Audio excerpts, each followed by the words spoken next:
Life में कई बार हम कंफ्यूज हो जाते हैं और हमेशा किसी एक राय पर किसी एक नतीजे पर पहुंचना बहुत ज़्यादा मुश्किल हो जाता है। तब हमें करनी तो होती है वो चीज़, बट कहीं ना कहीं हम उसको लेकर एकदम श्योर नहीं होते हैं। चीज़ को चलते हम काफ़ी लोगों से बात करके खुद अपने आप को और कंफ्यूज कर देते हैं। जीवन में ये चीज़ तो आती ही होगी या ये पल आता ही होगा कि जहाँ हम डिसीजन लेने में असमर्थ हो जाते हैं।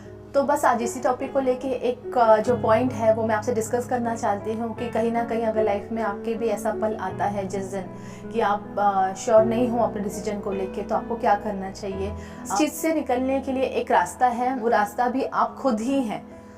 अक्सर दूसरों से बात करने के बाद मुझे लगता है कि हमारी मुश्किलें और बढ़ सकती हैं। जहां हम दो राह पे होते हैं, पता नहीं कितने राह पे पहुंच सकते हैं, क्योंकि हर किसी के बताने का तरीका अलग होता है, हर किसी की सोच अलग होती है। और उस सोच को जब हम अपने सोच के साथ में मिलाने की कोशिश करते हैं, वो वर्क नहीं करता।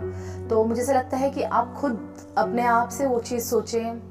कभी आप अपने डिसीजन तक ना पहुंच पाएँ तो बस आप ऐसा करें कि पूरे दिन में एक ऐसा वक्त होता है जहां पर हमें कोई डिस्टर्ब नहीं करने वाला होता है। वो वक्त होता है बिल्कुल मॉर्निंग का, जब सुबह 3:30-4 बज रहे होते हैं। कभी भी अगर आपको लगे कि आप परेशान हो, आपको नींद नहीं आ रही होती है, आप किसी चीज़ को लेके टेंशन में रहते हो, परेशान हो रहे होते हो, दिमाग आपका नहीं साथ दे रहा होता है, बस जल्दी उठ के आप जैसे 4 बजे से पहले उठ के आप अपनी गैलरी में कहीं जाकर आप ऐसे बैठ जाइए। वो जो सुबह का एक वक्त होता है जिसको हम आमतौर पे हमारी एक संस्कृति हमारी कहती है ब्रह्म मुहूर्त, तो उसमें अगर हम उठ के अपनी चीज़ों को सोचते हैं, अपनी चीज़ों को जो हमारी सोच होती है उस सोच को हम बढ़ावा देते हैं, वहाँ पे हमें अपने आप वहाँ पे बढ़ावा मिलता है हमारी सोच को। जो हम नॉर्मल टाइम पे हम जो चीज़ें सोच नहीं पाते हैं, गारंटीड मैं आपको बता सकती हूँ ये चीज़ कि अगर आप बस ये फॉर्मूला करिए, अगर आप परेशान हैं अपने डिसीजन तक पहुँचने के लिए, हम नहीं पहुँच पा रहे हैं, तो कभी मॉर्निंग में उठ के सिर्फ आधा घंटा पौना घंटा अपने आप को दीजिए। अपने आप को दीजिए ऐसा वक्त जहाँ पे आपके आसपास कोई भी ना हो। आपको बस इतना करना है कि आपकी एक नोटबुक या आपकी डायरी और आपका एक पेन, वो जो सारी चीज़ें आपके मन में चल रही होंगी, आपके दिमाग में चल रही होंगी, उसको आप एक पन्ने पे उतार लीजिए, क्योंकि वो सिर्फ आपके अलावा वहाँ पे कोई नहीं पढ़ने वाला। और जब हम इसमें दो चीज़ें होती हैं, कभी कभी हम जब अपने उस करीबी से बात कर रहे होते हैं तो हम सारी चीज़ें खुल के उसको नहीं बता पाते हैं। अब उनमें से आपको नेगेटिव पॉइंट अलग करने हैं, पॉजिटिव पॉइंट अलग करने हैं। जब आप वो नेगेटिव और पॉजिटिव पॉइंट लिख रहे होंगे, आप खुद को 100% दीजिए, खुद को गलत साबित कीजिए, खुद को सही तो सही साबित कीजिए। इस तरह से पॉइंट्स अलग कीजिए कि हाँ, मैं ये करूँगी तो शायद ये चीज़ भी हो सकती है, या ये करूँगी तो ये भी हो सकती है। आप खुद ही अपने टीचर हैं, हमेशा याद रखिए कि हम खुद के टीचर होते हैं, हम खुद के सलाहकार होते हैं।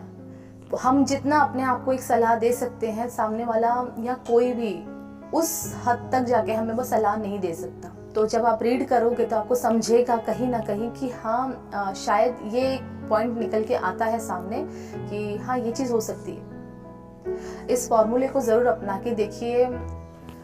बस मुझे ये लगता है कि अपने दिमाग और अपने मन को आदत लगाएं अपने आप को सुनने की, अपने आप का कहना मानने की, और हम अपने दिल और दिमाग से एक कनेक्टिविटी बना के रखें। इस चीज़ से बस इतना होगा कि जब हम दूसरों से कुछ चीज़ें शेयर करते हैं तो हम कहीं ना कहीं डर भी जाते हैं कि सामने वाला शायद हम पे हंसेगा, और कहीं ना कहीं इस चीज़ से भी हम बच जाते हैं। और हम अपने डिसीजन को क्यों दूसरों पर थोपें, क्यों ऐसा लगता है हमें कि वो शायद हमें सही सलाह दे सकते हैं। ज़रूरी नहीं है, हम अपने अनुभव से हम कुछ चीज़ें सीख सकते हैं, दूसरों की भी हमें सुननी चाहिए। बट अगर वो डिसीजन अगर आप 100% अचीव करते हैं तो आप उसको थैंक्स बोलोगे, बट अगर आपने वो चीज़ को अगर आपने पूरी तरह नहीं किया तो भी आप उन पे ही डालोगे कि नहीं भाई, उसने बोला था इसके लिए ये चीज़ हुई है, वरना मैं तो कुछ और करने वाली थी। इसलिए आप खुद के सलाहकार बनिए, खुद का कहना मानना सीखिएगा। जो हमारे दिल के बहुत ज़्यादा करीब होते हैं और कहीं ना कहीं वो हमारे हित में ही हमेशा बात करते हैं, बट उससे भी पहले आती है हमारी सोच, हमारा मन और हमारी सलाह। खुद के लिए सलाह, खुद के लिए सलाह देना भी एक बहुत अलग बात होती है। हम दूसरों को बहुत आराम से सलाह दे सकते हैं क्योंकि वो हमें नहीं करना होता है। आप बोल के निकल जाओगे भाई तो ये कर ले, और वो बंदा या तो मानेगा या तो नहीं मानेगा, बट वही सलाह जो सही सलाह है वो अपने आप को देना सीखिए। कहीं ना कहीं अपने डिसीजन तक पहुंचने में आप खुद को सफल कर पाएंगे। कहीं ना कहीं उस कन्फ्यूजन से दूर होने में आपको मदद मिलेगी और आप अपने डिसीजन तक पहुंच पाएंगे और उन 2 राय में से आप एक राय चुन पाएंगे। तो बस गाइज आज के लिए बस इतना ही। और अगर मेरी छोटी सी बात आपको अच्छी लगी हो, ये छोटा सा फॉर्मूला अगर आपको अच्छा लगा तो मुझे कमेंट करके ज़रूर बताइएगा। और अगर आपको पसंद आया ये आज का वीडियो तो लाइक करना ना भूलें। सो गाइज तब तक के लिए अपना ध्यान रखिए। Stay safe, stay healthy, bye bye.